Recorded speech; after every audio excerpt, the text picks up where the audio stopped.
नमस्कार, जनपक्ष में आपका स्वागत है। मैं हूं प्रियदर्शन।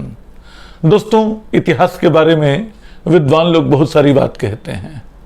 वो कहते हैं कि इतिहास अपने आप को दोहराता है, फिर चेतावनी देते हैं कि इतिहास जब त्रासदी की तरह घटता है और वो अपने आप को दोहराता है तो प्रहसन में बदल जाता है।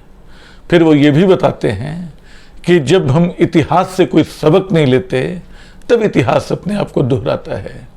और कहा यहाँ तक जाता है कि इतिहास का सबसे बड़ा सबक यही है कि कोई इतिहास से सबक नहीं लेता। लेकिन आज मैं बात इतिहास की क्यों कर रहा हूँ? मैं इतिहास का विशेषज्ञ नहीं हूँ, इतिहास का मर्मज्ञ नहीं हूँ, लेकिन ये समझ में आता है कि हमारे समय में इतिहास सबसे बुरी तरह इस्तेमाल किए जाने वाले ज्ञान में हो गया है। बहुत सारी धारणाओं पे हम सब अपना अपना इतिहास बना रहे हैं। हाल ही में रुमिला थापड़ ने, जो जानी मानी इतिहासकार हैं, उन्होंने कहा कि इतिहास सबसे आसान शिकार है, उसको राजनीतिक विचारधाराएं अपने ढंग से तोड़ती मरोड़ती रहती हैं। आज लेकिन इतिहास की बात मैं इसलिए कर रहा हूं कि इरफान हबीब साहब ने, जो वाकई हमारे समय के सबसे बड़े इतिहासकारों में हैं, उन्होंने आज़ादी की लड़ाई के दौर के इतिहास में कांग्रेस और कम्युनिस्ट पार्टी के बीच के कुछ फर्क को रेखांकित किया है और कहा है कि कम्युनिस्टों ने उस दौर में कांग्रेस के बारे में जो राय बनाई थी उसको बदलने, उसको संशोधित करने की ज़रूरत है, क्योंकि वो गलत राय थी। वो राय क्या थी, इसके पहले दरअसल इतिहास के साथ घट रही इस विडंबना पे 1 मिनट में लूँगा कि आज जो इतिहास पढ़ रहे हैं हम लोग, वो जैसे व्हाट्सएप यूनिवर्सिटी से पढ़ाया जा रहा इतिहास है। कोई कुछ भी लिख देता है, हम उसको इतिहास की तरह पेश कर देते हैं, उसको सच्चा मान लेते हैं। इसी समझ से हमने मान लिया कि ये जो कम्युनिस्ट हैं, ये जो कांग्रेसी हैं, ये जो समाजवादी हैं, ये जो लेफ्ट है, जो वामपंथी खेमा है, ये सबके सब एक हैं।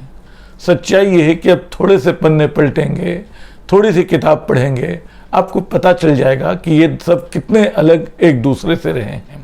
मैं फिलहाल उस पर नहीं जा रहा हूँ। जो बात डॉक्टर इरफान हबीब साहब ने कही है, मैं वहाँ आना चाहता हूँ। उन्होंने कहा कि 40 के दशक के आसपास कम्युनिस्ट पार्टियों ने, कम्युनिस्ट विचारधारा ने कांग्रेस और मुस्लिम लीग को एक जैसी पार्टी मान लिया। कहा कि एक हिंदू पार्टी है, एक मुस्लिम पार्टी है।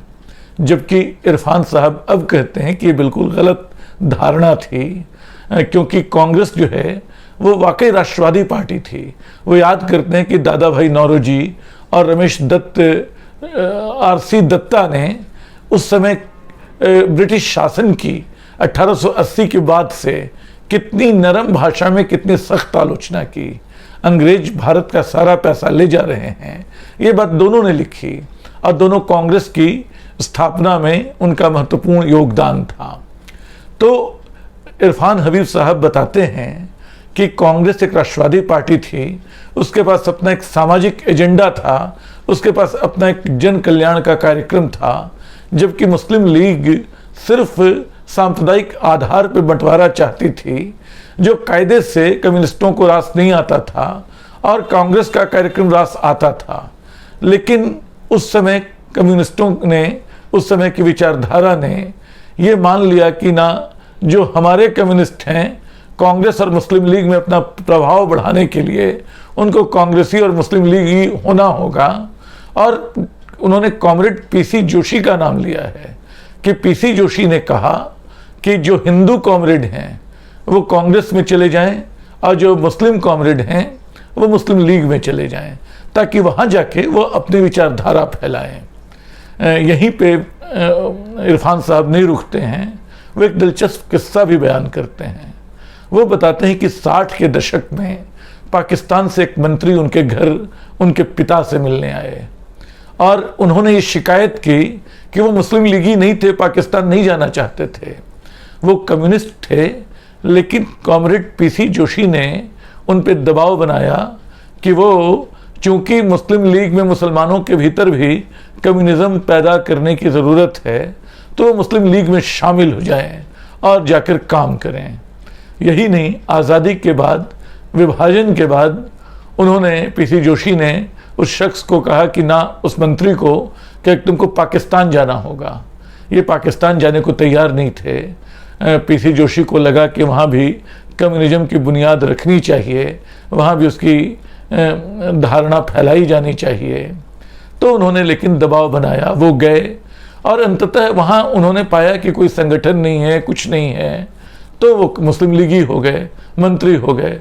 आज भी उनको अफसोस है कि ये क्या किया उनके साथ कॉमरेड पीसी जोशी ने।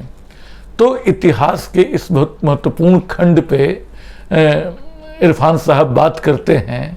इरफान साहब कहते हैं कि अब कम्युनिस्ट विचारधारा को, कम्युनिस्टों को अपना उस समय के नज़रिए में संशोधन करना चाहिए। और भी बातें वो कहते हैं। वो 1942 के भारत छोड़ो आंदोलन के बारे में बात करते हैं, दूसरे विश्व युद्ध की याद दिलाते हैं, बताते हैं कि कैसे वो साम्राज्यवादी शक्तियों का युद्ध जो था, कैसे फांसीवादी शक्तियों के रूस पे हमले के बाद युद्ध में बदल गया था, जिसमें जर्मनी और जापान ने रूस पे हमला किया था, जर्मनी ने। ये सारी बात वो कहते हैं और कह देते हैं कि 42 का आंदोलन जो है उसका समय शायद सही नहीं था। ये बात पचाना आसान काम नहीं है।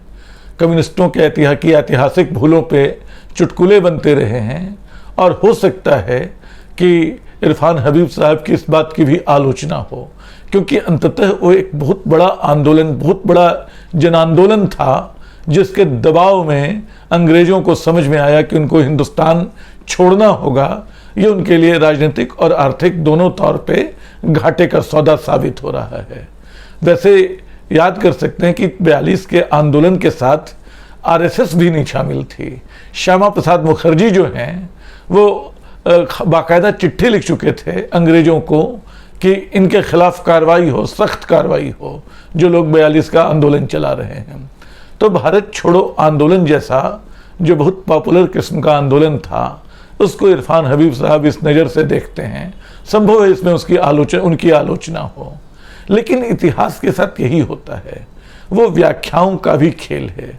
व्याख्याएं हमारी जीवन दृष्टि से निकलती हैं, हमारी सभ्यता दृष्टि से निकलती हैं, हमारे समाज और हमारे देश से निकलती हैं। मुझे कृष्ण कुमार की किताब याद आ रही है, शांति का समर। इस किताब में पाकिस्तान के बच्चों को आज़ादी की लड़ाई का इतिहास कैसे पढ़ाया जा रहा है। वो पाते हैं कि जिन घटनाओं को भारत में बहुत महत्व मिलता है, उनको पाकिस्तान में किनारे कर दिया गया है। पाकिस्तान कुछ दूसरी तरह की घटनाओं को, जो शायद उनको ज़्यादा रास आती होगी, उनको महत्व दे रहा है। तो जो रोमिला थापर बोल रही थी कि इतिहास सबसे आसान शिकार है, हर कोई उसको इतिहास को पढ़ने की जगह, इतिहास को समझने की जगह, उसके प्रमाणों पे ध्यान देने की जगह लोग धारणाओं पे भरोसा करते हैं, जो बड़ी आसानी से मिल जाती हैं, जो पुरानी कहानियों में, पुराने किस्सों में तरह तरह से बदल के। निश्चित तौर पे पुरानी कहानियाँ, पुराने किस्सों का भी इतिहास होता है, एक लौकिक इतिहास होता है, जो एक लोक इतिहास होता है, जो सदियों से चला आता है, हमारी स्मृति में दर्ज रहता है, लेकिन उसको प्रामाणिक इतिहास नहीं मान सकते। असल में इतिहास का एक स्रोत होता है, वो भी बाकी सारे स्रोतों की तरह, और सबको मिला के एक अंतिम निष्कर्ष या एक तार्किक निष्कर्ष, एक वैज्ञानिक निष्कर्ष उससे इतिहासकार निकालते हैं। तो हम इतिहास को अपने ढंग से समझें, इतिहास को तार्किक ढंग से देखने की कोशिश करें। इससे हम अतीत की बेहतर समझ बना पाएंगे, भविष्य की भी बेहतर समझ बना पाएंगे, और अपने वर्तमान के साथ भी कहीं ज़्यादा न्याय कर पाएंगे, अपने साथ भी, अपने साथ के लोगों के साथ भी। शुक्रिया।